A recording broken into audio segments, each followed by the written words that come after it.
Today, we are going to talk in children's time about pilgrimage. And I thought this week about how to explain pilgrimage, and I had about 4 ideas that I started and then erased because I realized it's a pretty big concept. And it is something that I think we have to either hear a story about or experience for it to start to make sense. So that's what we're going to do. First, a story.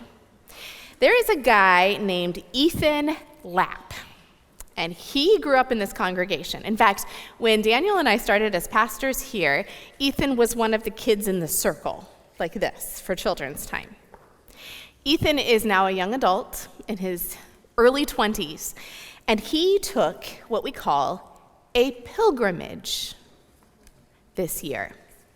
He hiked the Appalachian Trail, or Appalachian Trail, depending on where you live.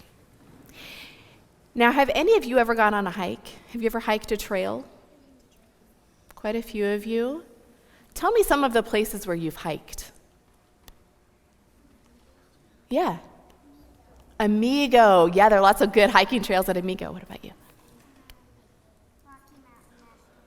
Yes, Rocky Mountain. Oh, those mountains are beautiful to hike. Pilot Mountain?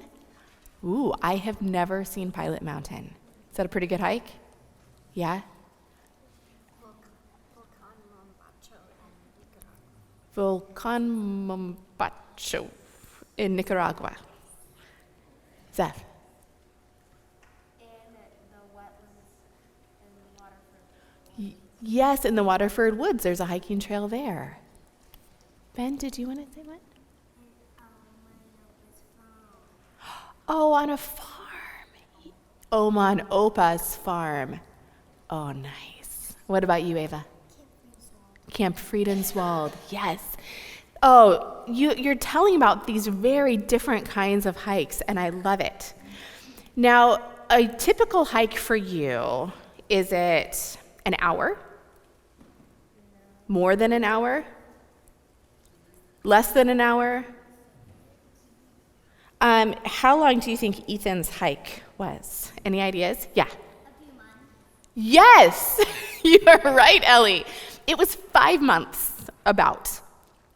That's a really long time. Can you imagine hiking for 5 months? He slept at night.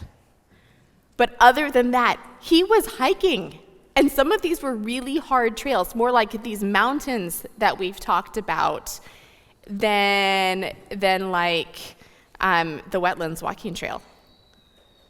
So some of this was some pretty hard hiking. And we call it a pilgrimage because this was a journey that changed Ethan. It was a spiritual journey, kind of a quest. Sometimes we read books about people on quests. There's a little bit of that in a pilgrimage. And he learned things. He explored God's creation. He learned about how big the world can be and how small he could feel. But he also learned about his own strength that God has given him. Rose Widmer asked him, "What surprised you?" And he said that I could do it. He said he didn't know until he got to the very end of it that he could do it. But even if he hadn't been able to reach his destination, it would have been worth it. The journey would have been worth it. Jesus went on pilgrimages too. Jesus was a Jew, and part of the Jewish faith, especially at his time, was going on pilgrimages to Jerusalem. People would go there for festivals, but it wasn't just about arriving in Jerusalem and celebrating the festival. It was also about the journey there and the journey home. So it made it a pilgrimage, and we think that they may have sung some songs together as they traveled. So today's scripture, Psalm 121, is one of those psalms that we think they may have sung on these pilgrimages to and from Jerusalem.